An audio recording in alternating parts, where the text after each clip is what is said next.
¿Qué tal? Bienvenidos y bienvenidas a Los Condenados de la Tierra, el podcast donde hablaremos de política, historia y actualidad desde una perspectiva marxista. Y bueno, el día de hoy estoy aquí yo, Rocha, Guadarrama. ¿Y Meso? y bueno, ¿qué comieron hoy? Yo comí pasta con pollito. Yo...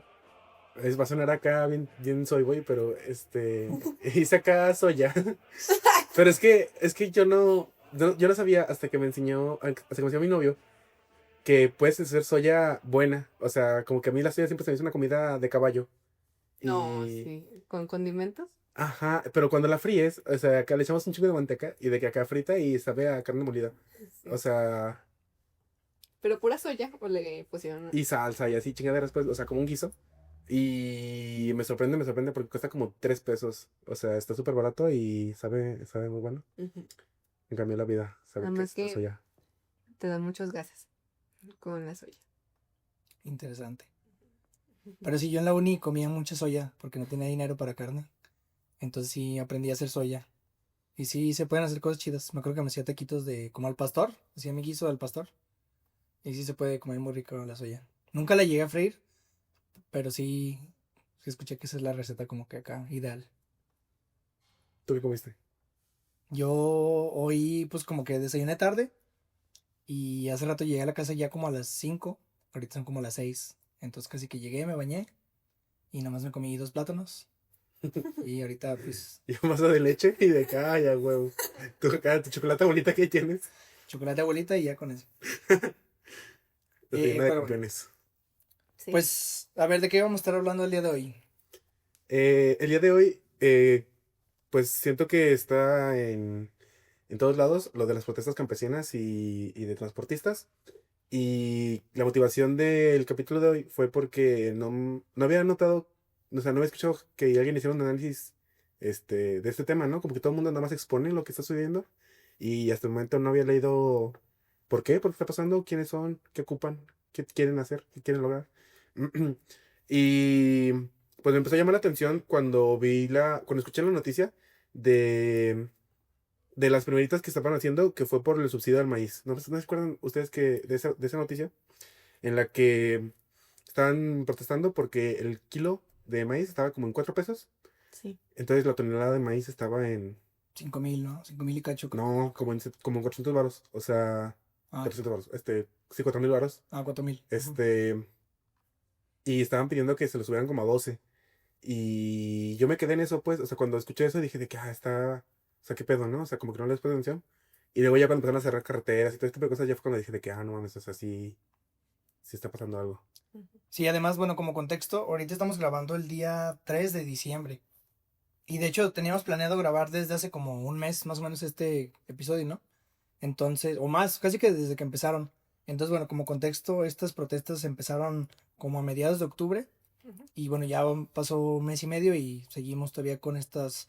O sea, yo todavía tengo un amigo que viaja mucho y seguido tiene que estar checando Sí. rutas, si está abierto, si está cerrado, porque al parecer como que ya al menos una vez a la semana están bloqueando, bueno, no todos lados, pero ciertas carreteras, ciertos lugares, todavía siguen activos estos paros Sí, yo vi que ya intermitentes. también habían empezado a bloquear vías de ferrocarril. Entonces, o sea, son medidas muy fuertes, pero no han habido cambios. Ujú. Sí, sí, sí. Entonces, acá contexto, yo creo que es importante como explicar qué pedo con esto. No creo que nadie se haya yo creo que todo el mundo ya sabe, pero en qué estamos ahorita, ¿no? Entonces, pues en los últimos 2 meses, mes y medio, han habido primero protestas de parte de los agricultores y después empezó a juntar un grupo de transportistas y pues en general lo que están pidiendo es tres cosas. Primero, seguridad para los transportistas porque están sacando la estadística de que por lo menos cada minuto, algo así, hay un asalto en México y la mayoría de esos son a transportistas, pues, en carretera. El segundo era lo de los subsidios y los apoyos al campo, que fue cuando ya me enteré yo. Y el tercero es algo que tiene que ver con la ley de aguas, que la ley de aguas es acá un rollo.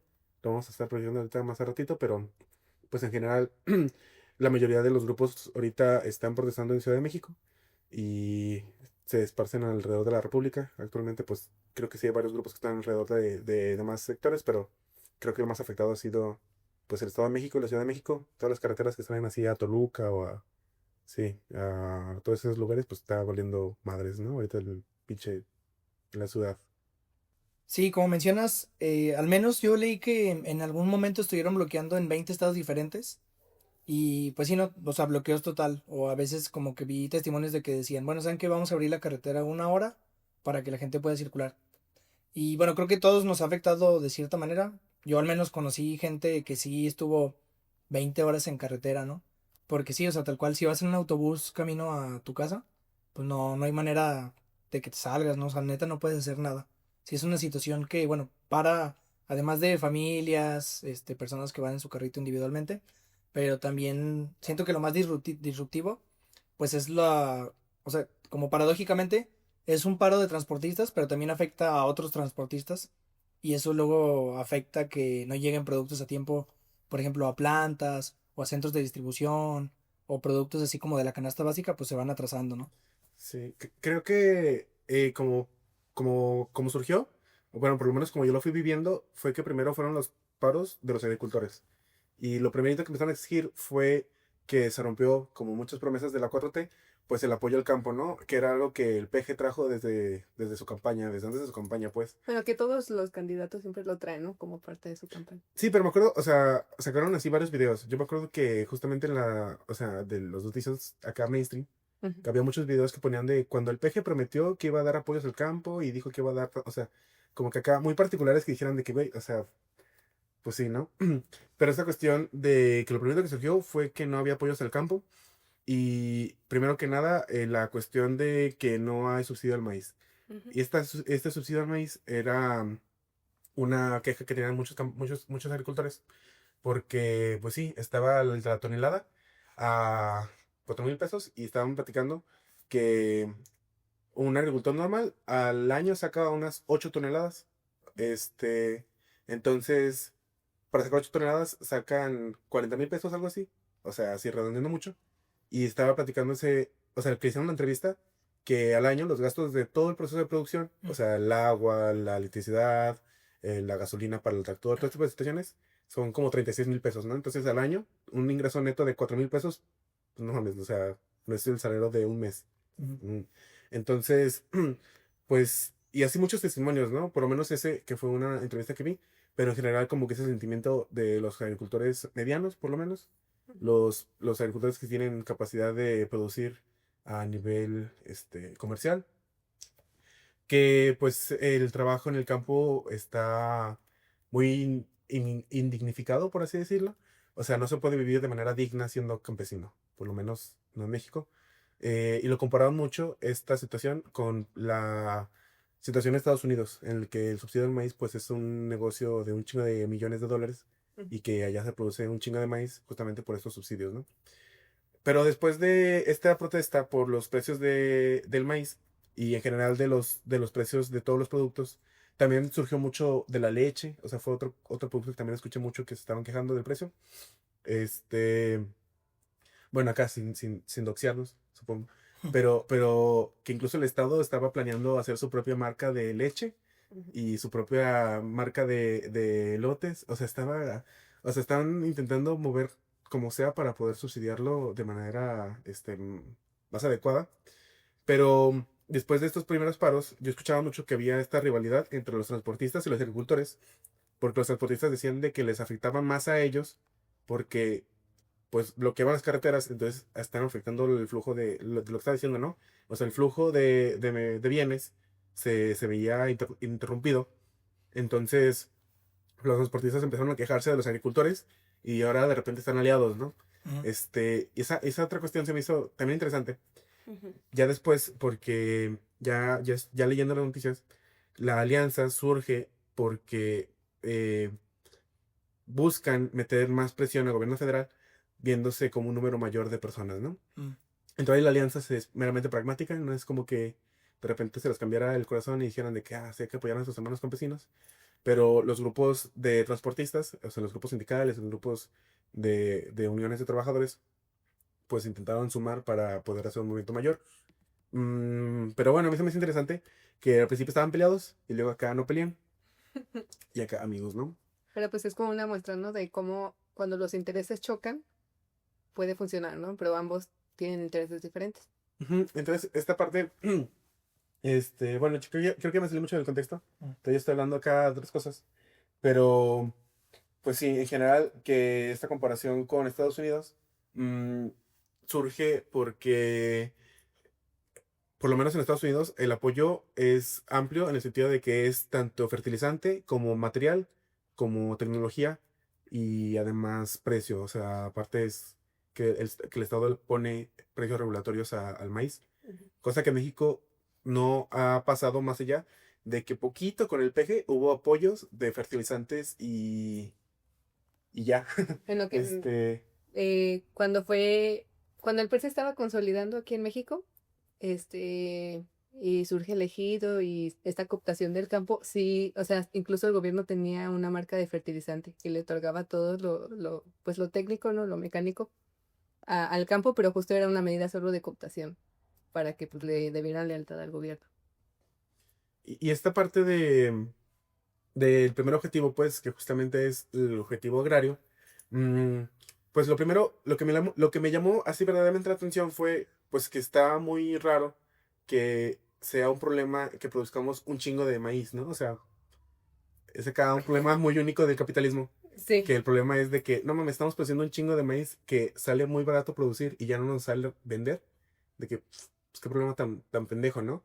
Ya después investigando, pues tenía como que esta idea muy romántica, medio chauvinista incluso de que, México pudiera ser autosuficiente, si pudiera producir su propia comida, no tenemos que depender.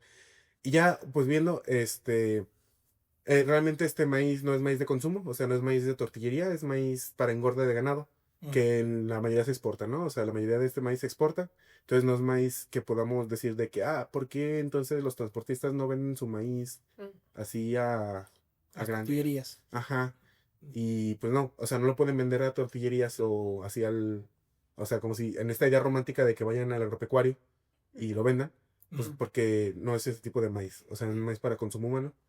Mm, y esta cuestión de la primera cosa que me llamó la atención fue ese, ¿no? De que se me hace un problema muy capitalista.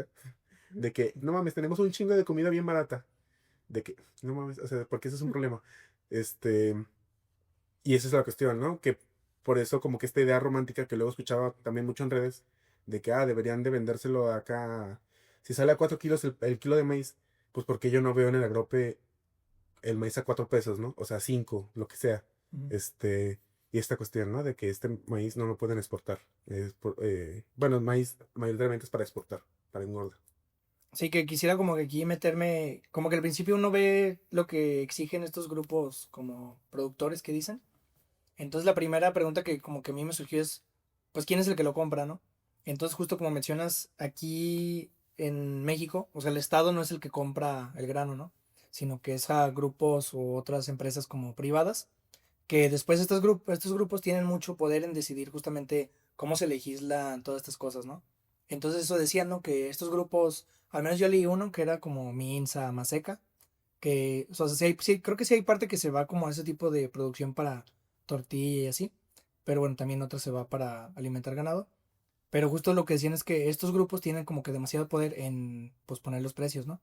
Que como dices, economías a lo mejor más, bueno, proteccionistas como Estados Unidos, que bueno, podemos hablar de que Estados Unidos siempre dice acá de que libre comercio, pero solamente como para los países que son como sus satélites, ¿no? Como México, nosotros. Pero históricamente Estados Unidos siempre ha sido como una economía muy proteccionista, ¿no?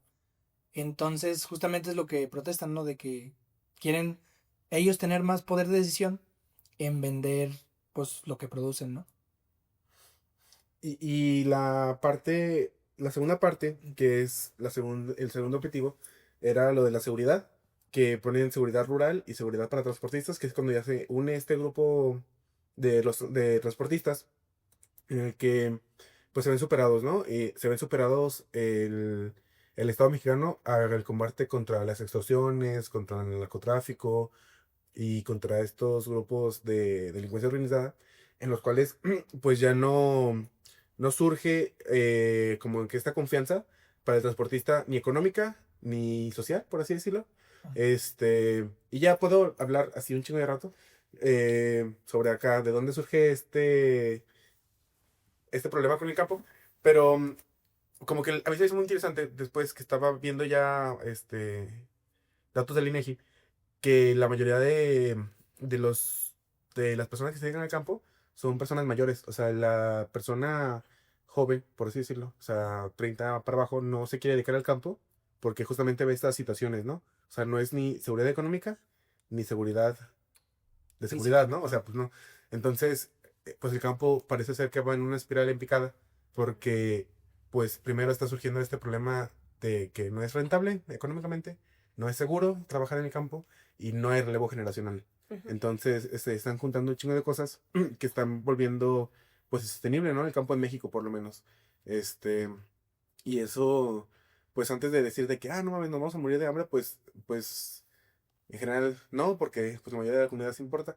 Pero sí es malo porque, pues sí, ese es un punto, que la soberanía, como le gusta decir al gobierno de la 4T, Mm. alimentaria no se puede llevar a cabo por esos problemas.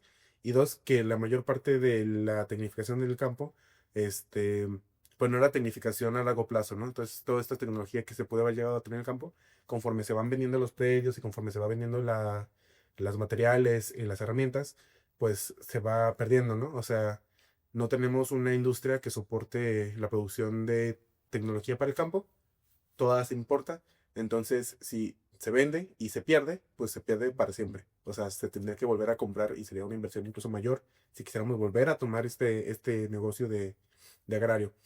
Ujú. Y esa parte creo que es donde tienen más poder de negociación los campesinos actualmente, porque definitivamente sí es una preocupación, por lo menos política, del gobierno actual federal, de decir que se está tendiendo hacia una soberanía total, lo que sea que signifique eso, Ujú.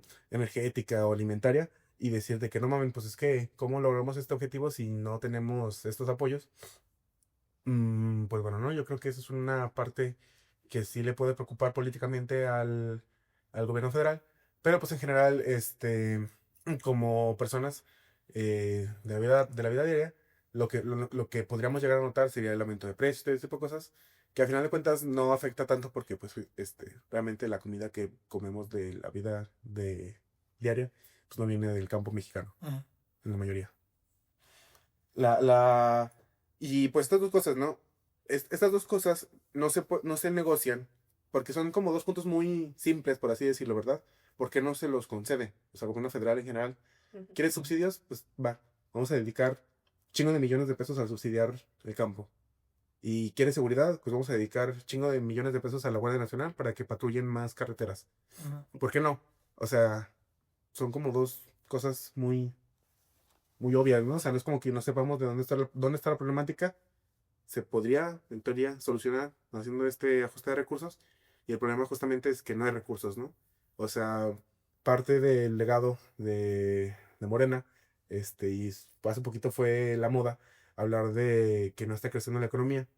Y este legado que dejó el PG de debilitar la economía con apoyos sociales, que va a sonar acá medio acá facitoso, pero no es como que acá, o sea, es acá una realidad que la mayoría justamente leí una nota que decía, sale más rentable ser viejito que ser campesino, Ah, sí. porque los viejitos reciben más apoyos en total que los campesinos. O sea, al año está mejor tener tu pensión de viejito que cualquier pensión que te pueda dar, que cualquier apoyo que te pueda dar el gobierno federal a campesinado. Y esto, pues, muestra que este dinero no sale de la nada, ¿no? O sea, no es acá como que se lo inventé, pero que hay un porcentaje más dedicado a pensiones y a apoyos que a mantener una economía funcional.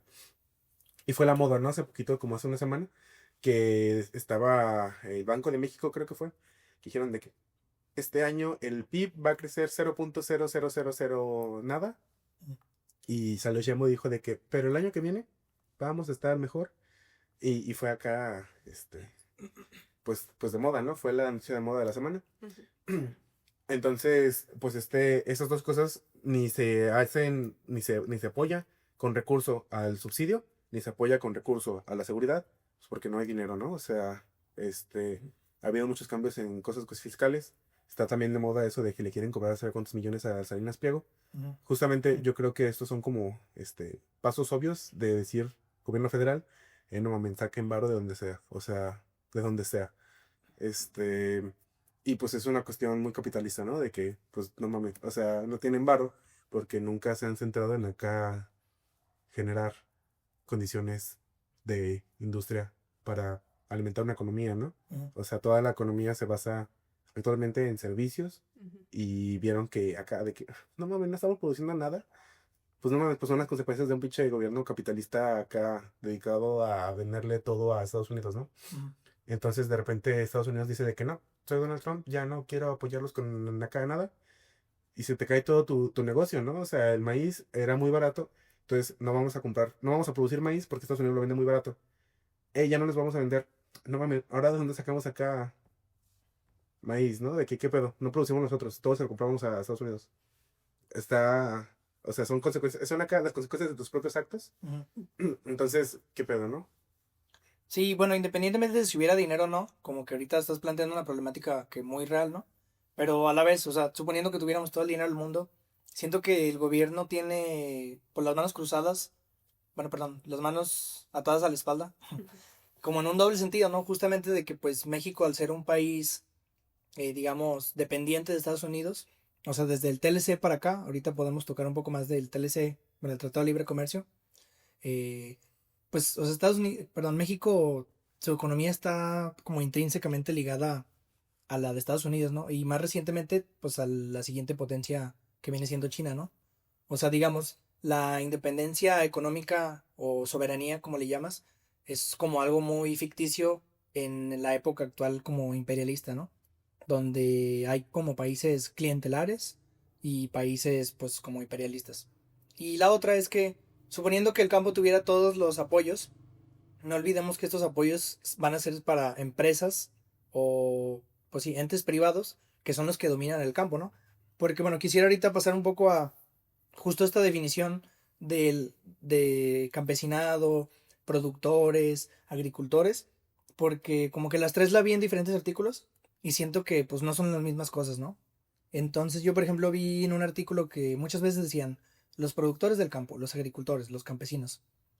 Y en un artículo sí vi que decían, están los productores y acompañados de muchos de sus jornaleros. Y como que se me hizo interesante que hicieran la diferenciación, porque justamente, pues a fin de cuentas, ya no existe como tal un campesinado como existía, digamos, en el feudalismo, ¿no? Sí, O un sea, homogéneo. sí, bueno, que también en el feudalismo nunca existió un campesinado homogéneo, ¿no? O sea, obviamente las condiciones varían de época y de lugar, ¿no? Ahí no descubrimos nada. Pero digamos, ya no existe un campesinado, pues así como antiguo, ¿no? De decir, es una familia productora donde tienen su parcelita y donde le dan parte al señor feudal, ¿no? Entonces, por ejemplo, estuve justamente buscando como que datos de cómo se compone el campo en México, ¿no? Y lo que encontré, datos como oficiales del el gobierno mexicano, es que dice que, bueno, para empezar aquí lo dicen como el sector primario, ¿no? Que como saben, sector primario son los que producen pues justamente estos bienes de primera mano, algo que no le tienes que hacer un proceso. Entonces es algo desde, digamos, madera hasta pesca, caza, este, cría de ganado y pues agricultores, ¿no? Entonces dice que en este sector primario emplea alrededor de 6.44 millones de personas. Esos son datos de este mismo año, ¿no? De mayo. Entonces son casi 6.5 millones de personas que representan el 10% del total de la población nacional que está como empleada, ¿no? Porque tenemos un porcentaje de gente empleada, que creo que en México creo que, bueno, vi el dato que somos como 120 millones y más o menos como 60 está empleada y el resto está como no trabaja, ¿no? Ya sea porque, bueno, porque están jubilados, Sí, sí, son menores de edad, lo que sea, ¿no? sí, tomando en cuenta también que México tiene como 50% de la economía es informal, ¿no? Entonces hay un chingo de datos que están acá raros de interpretar porque, sí, quién sabe si de esos 60 millones, si toman en cuenta toda la población empleada formalmente, informalmente, o sea, que hablar de datos de trabajo en México está raro, de por sí. Sí. Entonces, bueno, quedémonos con esta cifra que, bueno, 6.5 millones que representan el 10% de la población empleada. Y de estos 6 millones, 6.5, vi que, bueno, lo voy a leer tal cual de donde lo saqué. Dice que 45% de los trabajadores agropecuarios y pesqueros son subordinados y remunerados.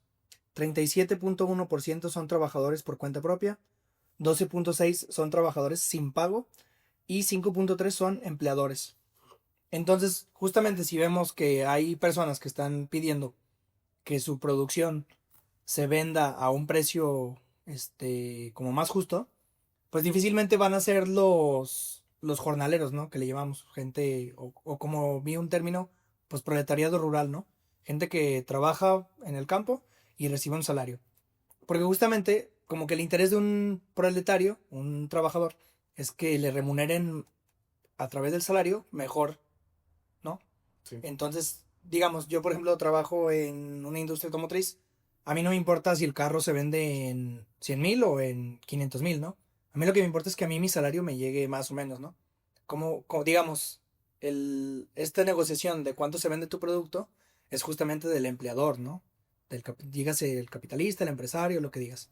Entonces, como que siento que muchas veces se pierde en decir el campesinado, se pierde como que estos matices también de la lucha muy real, ¿no? Que sigue siendo la lucha campesina, la lucha proletaria.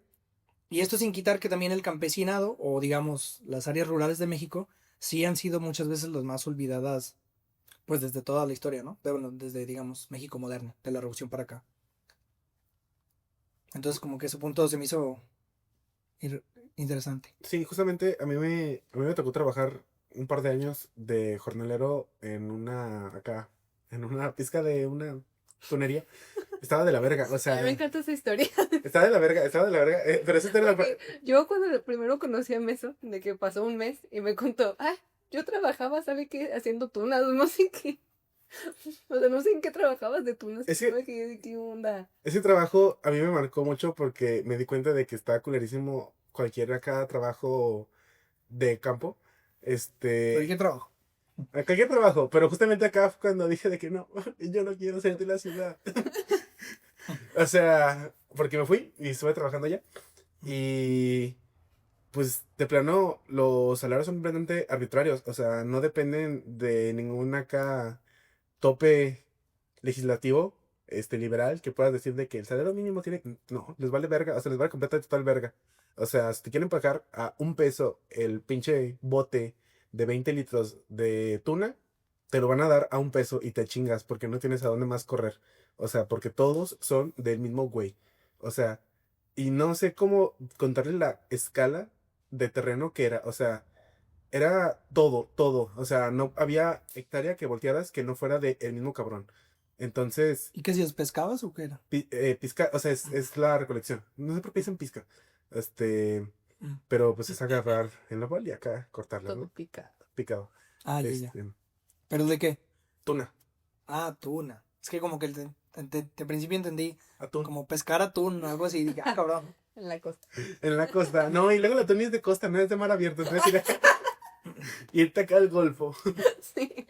Ah, y entonces pizca de tuna. Pizca de tuna. Que es sí la recolección Sí. tal cual y llevas tu botecito y te pagan por volumen. Me pagaban por cubeta, como cubeta de pintura de 20 litros. Ujú. Y estaba en $4.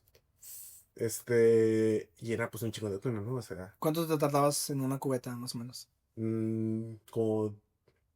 como 20 minutos. Ah, No, pues sí te salía. sí, o sea, Gracias. la verdad, era un salario, o sea, era más que salario mínimo, definitivamente, pero era desde 6 de la mañana a 6 de la noche, o sea, era todo el día. O sea, no era un buen trabajo como para decir de que, huevo, estoy acá. O sea, el balance trabajo-dinero, pues no era chido, ¿no? Ujú. Y esta la platico mucho porque justamente es cuando yo dije de que no mames, o sea, algo está acá mal con el sistema en general, de que no mames, no puedo creer que haya chingo de gente viviendo así ahorita. ¿Ahí ya eres comunista? No, Ah, allí fue cuando todavía era hippie, que dije de que no, me voy a salir de la pinche ciudad, ¿no? Me voy a ir acá al campo. ya. Y luego fui al campo y dije, no, está de la verga, está de la super verga, ya Capaz te quiero... compare. Ajá.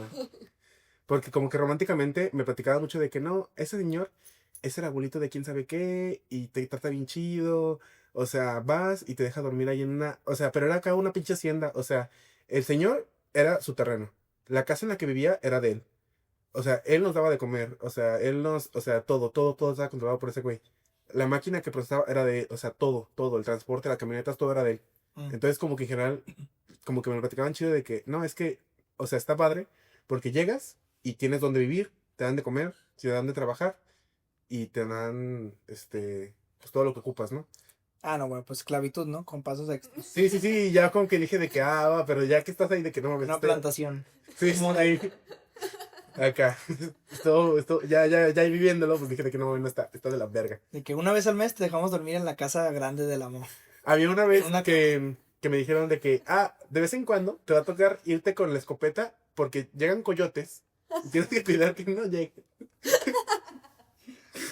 Y dije, no mames, o sea, vete a la verga. ¿Qué voy a hacer yo? O sea, yo contra cada 30 coyotes de que me rindo. No puedo. Pero sí me lo advirtieron. Nunca me tocó, pero sí me dijeron de que, algún día te va a tocar ir. Como que lo rifan. No me acuerdo cómo funcionaba ese pinche sistema, estaba raro. Pero sí de vez en cuando tenías que ir a defender acá a los coyotes. No, o sea, no defender a los coyotes, defenderte de los coyotes. Ujú. Estaba... Ya no se ve esa anécdota. Pero bueno, o sea, como que tratando de ligarla un poco al tema. O sea, justamente unas semanas anteriores discutíamos de que aunque existan todavía relaciones feudales, o bueno, servidumbre, por ejemplo, que digo, no que tú fueras acá un siervo o un esclavo, pero justamente como que quiero, o sea, sí existen en México, pues, como estas relaciones todavía de servidumbre. Sí, Las, nomás porque me pude ir, ¿no? Pero de que no había nada, no había derecho divino que matara la tierra. Ujú, Pero pues básicamente era acá servidumbre, ¿no? ujú.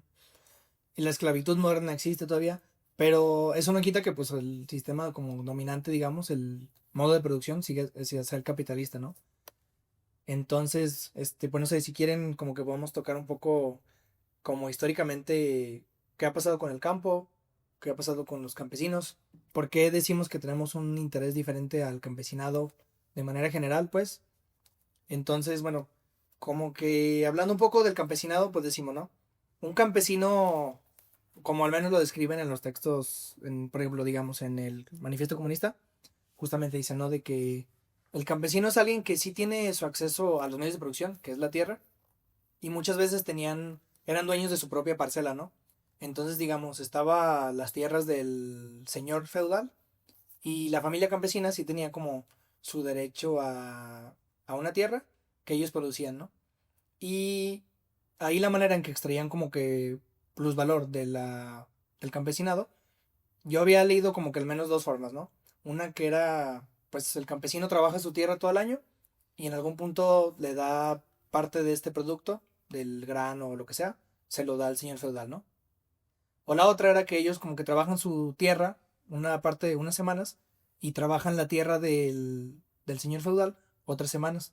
Y así es como muchas veces los campesinos podían medir muy directamente su nivel de explotación, ¿no? Porque decían, bueno, si produje 10 toneladas y le di 5 al señor feudal, pues la mitad de mi trabajo se está yendo en mi explotación, ¿no? Y esta línea se ve un poco borrada justamente en la transición al capitalismo, donde ahora tienes que justamente estas personas del campo migran a la ciudad por necesidad, una necesidad, digamos, creada también por la burguesía. Entonces es cuando justamente se borra un poco esta línea de por qué somos explotados los trabajadores, ¿no? Los proletarios. Porque tú vas a la empresa y te dicen, ¿sabes qué? Pues te vamos a pagar 100 varos al día. Entonces ahí se borra, no sabes dónde está la explotación, ¿no? Incluso muchas personas ni siquiera piensan que es explotación. Dicen, pues es el salario mínimo y pues te chingaste, ¿no? Pero no sabemos muchas veces cómo se calcula ese salario mínimo eh, y pues dónde está la explotación, ¿no? Y justamente esta parte de que el capitalismo borra esta idea de lo que tú produces, pues se ve en el campo actualmente porque los grupos dominantes de estas protestas, pues no son pequeños productores. ¿No? O sea, la mayoría de los productores que están protestando actualmente son los grupos que no fueron beneficiados por las concesiones que hizo Morena, así de que grupos priistas, ¿no? Esa es una cosa que dice mucho Morena actualmente, Sheinbaum, que los grupos protestantes son acá grupos de choque del PRI y pues, o sea, buscas y sí, o sea, con muchos acá granos de sal, por así decirlo, que definitivamente la mayoría de los grupos campesinos, pues sí fueron priistas en su momento, ¿no? Todavía, pues sigue manteniendo el PRI vivo por justamente la mayoría de los grupos campesinos y obreros como la CTM y Atocha Campesina, que definitivamente pues siguen apoyando el PRI. Históricamente lo hicieron y pues lo van a seguir haciendo. Quién sabe, ¿no? Hasta cuándo. Pero pues, esto es un argumento que dice mucho la moreniza. O sea, como que esa es la justificación de del cuatroteísmo. Sí, de por qué estos protestas son inválidas. Y la justificación de la oposición, pues es que son el pequeño campesino el que protesta y el que está diciendo que no le están pagando justamente. Y no, al final de cuentas, las personas, justamente esta historia que estaba contando es la realidad de la mayoría de los trabajadores rurales. Ujú. Ya la mayor parte de los trabajadores rurales, justamente acabas de dar los datos, ¿no? O sea, Sí, no es que tengan su tierra y la produzcan y se la vendan a alguien, ¿no? O sí, sea, sí, son jornaleros. esta idea de campesinado ya se destruye en el capitalismo moderno, porque justamente fue acá algo que dijo Marx, de el capitalismo va a meterse a todos lados y va a terminar con estas clases que parece ser que están libres del capitalismo, ¿no? Como podría haber sido el campesinado, Ujú. que tenía otros intereses, ¿no? Que mantener su tierra, que el campo se mantuviera, por así decirlo, autónomo y todo este tipo de cosas. Y ya no, o sea, el capitalista llegó al campo, compró las tierras y ahora tú le trabajas como jornalero. O sea, a final de cuentas, ya no te puedes escapar de estas relaciones capitalistas, aunque estés trabajando en lugares que puedan ser, por así decirlo, autónomos del capitalismo. Mm, entonces, esta contradicción entre campo y ciudad, yo creo que actualmente se está viendo debilitada, pues, por el mismo capitalismo. Ya no está viendo tanta diferencia entre campo y ciudad, por lo menos económicamente, pero culturalmente sí, ¿verdad? O sea, culturalmente seguimos viendo el campo como una cosa, este, desprestigiada.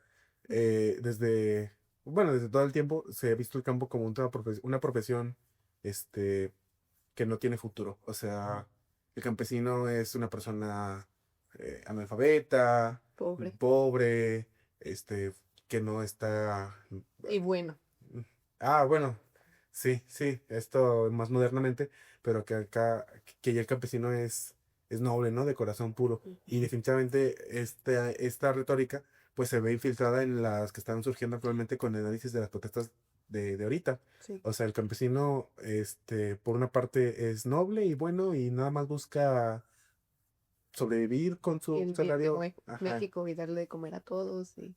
ajá, y en general, pues no. O sea, ya estamos platicando que esta producción no es ni para alimentos humanos, pues, por así decirlo, Ujú. ni es un aumento para los salarios de los trabajadores jornaleros, sino que pues son intereses de los capitalistas agrónomos, de los capitalistas rurales, lo que están protestando, ¿verdad? De igual manera, pues, para los transportistas, o sea, igual los transportistas tienen intereses, pues, raro que se junten, porque son intereses diferentes, ¿no? Uno es el subsidio al campo y el otro es la seguridad de su trabajo. Pero al final de cuentas, estos, estos problemas, me acuerdo mucho cuando estaba surgiendo el problema de que había asaltos al tren, hace mucho tiempo, más como 3 4 años. ¿Y qué hizo Morena? Pues pusieron cadena perpetua para los asaltantes al tren. Y de que, güey, o sea, lo importante no era acá proteger a los trenesistas, no sé cómo se diga, ferrocarrileros, este, sino la mercancía que cargaban, ¿no? Al final de cuentas, si al cabrón del camión lo asaltan, pues lo importante no era acá de que, no mames, asaltaron acá a este güey, sino pues proteger la mercancía que carga. Sí. Entonces, esas protecciones para los transportistas, pues acá parecen de buena fe, pero pues al final de cuentas son los intereses del mismo capitalista ahora de logística, ¿no? Y cómo esta parte de la contradicción entre campo y ciudad se nota, pero si lo ves entre contradicciones de capitalistas agrarios y capitalistas citadinos, por así decirlo, y no tanto como esa división entre el jornalero urbano y el jornalero rural. Sí, que igual yo sí vi al menos algunos grupos, o sea, digamos, no todas estas personas que están protestando son productores grandes o medianos, ¿no? O sea, yo sí vi organizaciones que sí parece ser como campesinas. Entonces sí vi incluso unas con exigencias ya más radicales, ¿no? Como exigían que justamente el TLC, el Tratado de Libre Comercio, que no, estos productos no entraran como que al TLC. Entonces digamos sí son como unas exigencias un poco ya más radicales y digo, difíciles de que el gobierno tuerce el brazo para esas. Entonces, definitivamente, no dudo que si haya, y bueno, también hay jornaleros que sí dicen, pues sí, si mi patrón vende más caro el producto, pues va a haber oportunidad de crecimiento. Pero como que el punto que creo que se me hace el importante es que estas exigencias de, digamos, que que el precio sea pagado justamente, no deben ser como nuestro techo, ¿no? Entonces, por ejemplo, una vez leí en un libro justamente de la Revolución que Zapata, a pesar de todo lo grande que hizo y toda su lucha, que para el tiempo era como muy radical, como que no tuvo, o sea, su exigencia más grande era como la repartición de tierras, ¿no? Entonces era como que todos los campesinos tengan su parcelita y puedan producir. Pero digamos, este no es tampoco una solución definitiva al problema del campo, al menos desde el punto de vista marxista, ¿no? O sea, los marxistas no queremos la pequeña propiedad, ¿no? No queremos que todos tengan su parcelita, no queremos que todos tengan su pequeña empresa, las pymes y la chingada. O sea, una solución como que nosotros vemos es justamente socializar toda la tierra, socializar todos los medios de producción y que ahora sí ya podamos hacer una, pues no una distribución, porque tampoco es que queremos hacer una distribución acá de que equitativa, sino pues justamente que la clase trabajadora y bueno, el campesinado tengan pues el poder de decisión, ¿no? También algo que se me hace muy interesante es que algo que hicieron, por ejemplo, en China, justamente en la revolución, para tratar de, digamos, resolver un poco esta contradicción entre el campo y la ciudad, era justamente pues hacer una inversión de verdad en el campo, ¿no? Entonces les ponían, por ejemplo, fábricas, se las ponían ahí mismo en el campo, ¿no? No tiene que estar la fábrica, no tiene que estar necesariamente en la ciudad, sino que pues hacían como inversión de toda esta infraestructura que es necesaria donde está la población, ¿no? No donde está el capital, que es como el caso actual, ¿no? No, como que es una contradicción del capitalismo invertir en fuera de los polos donde está justamente concentrado, ¿no? Entonces, o sea, como que tampoco nos quedemos justamente con este tipo de reivindicaciones socialdemócratas, ¿no?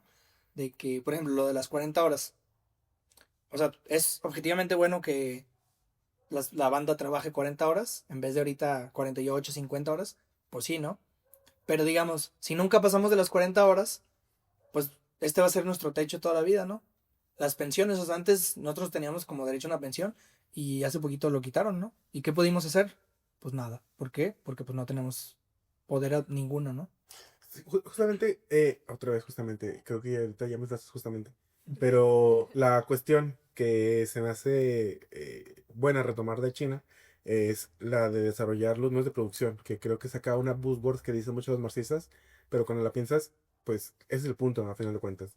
¿Por qué no hay tecnificación del campo? Que yo escucho, por lo menos en los círculos académicos de las universidades, que dicen, ah, este problema no es el precio del maíz, sino que no se tecnifica el campo Ujú. y dices de que, o sea, pues obviamente el campo no se va a tecnificar por sí solo. O sea, el interés del capitalista nunca va a ser tecnificar el campo, porque para eso ocupa otros capitalistas que inviertan en producción de acero, que haga tractores, que haga, o sea, un güey agrícola no va a poder tecnificar el campo por sí solo porque no hay condiciones para tecnificar el campo, porque no hay industria para tecnificar el campo en general.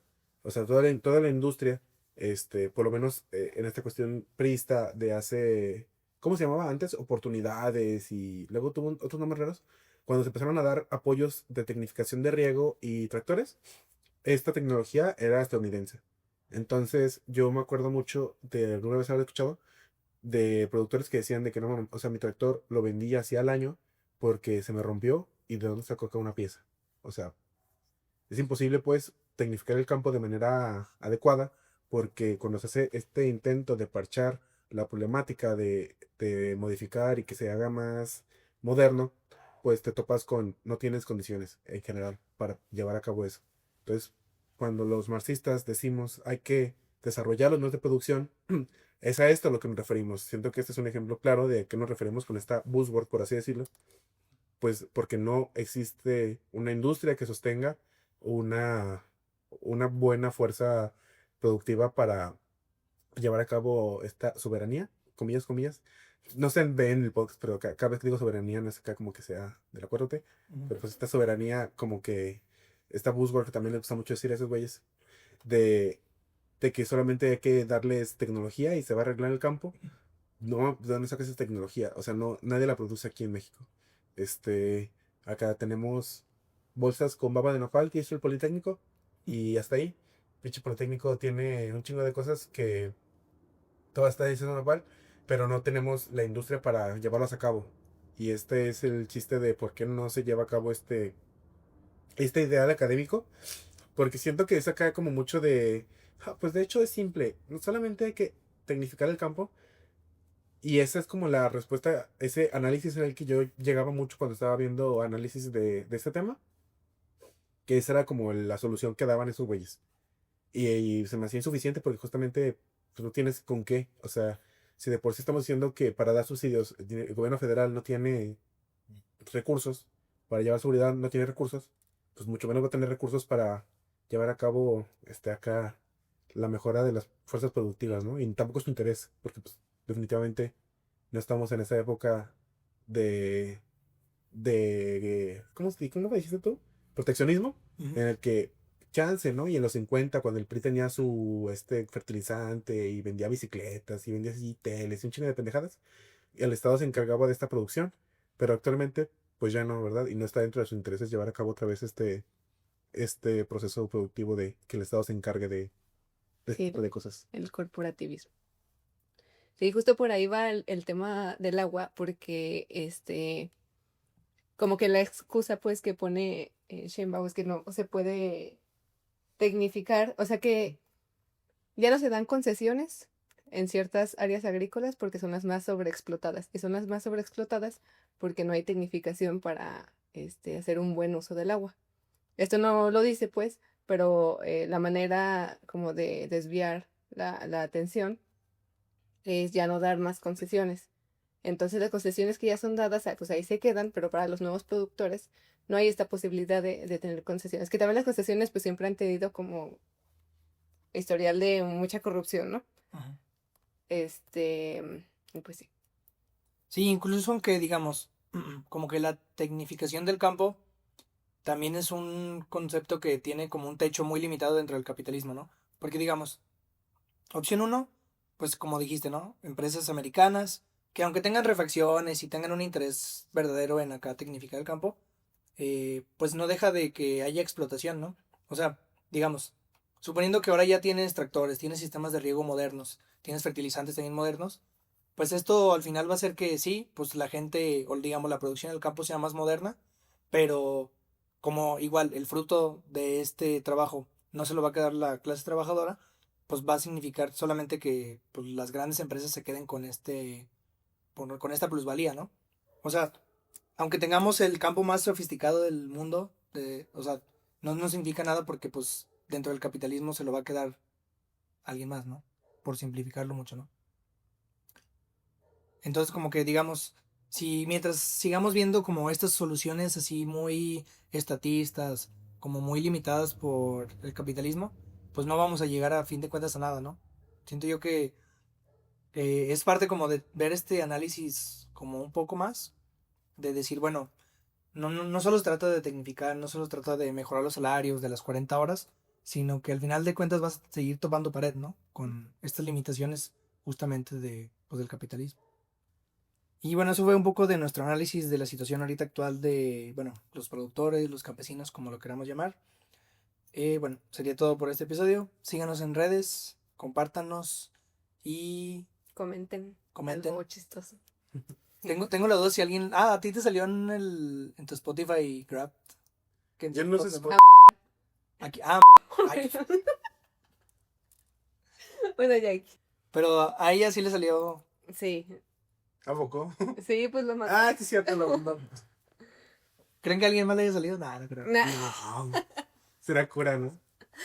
Aparte, creo que este fue como el episodio 15, creo.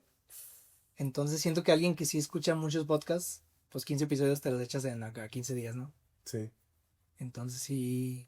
Pues buenos deseos, ¿no? Para el siguiente año esperemos poder sacar acá más episodios. Vivir de esto. Que igual. Estaría bien chido. Que igual no sé si recuerdan, pero como cuando empezó el año dijimos que más o menos un episodio al mes, ¿no? O cada 15 días, creo. Dijimos cada 15 días, pero uno al mes y superamos expectativas. O sea, la verdad, uno al mes siento que era algo más posible. Sí. Ujú. Y sí, pues sí, más de uno al mes leo bien. Sí, pues 15. Que creo que fueron 15 episodios, ahorita lo checamos, pero bueno. Si les gusta, pues compártanos para que llegue más gente y si algún día poder acá vivir de esto estaría de lujo. Pues ya el siguiente año sería la segunda temporada. Temporada 2 sí gusta.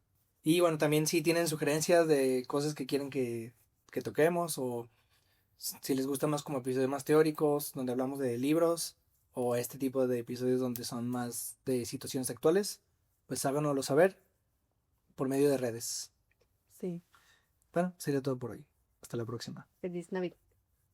Feliz Navidad.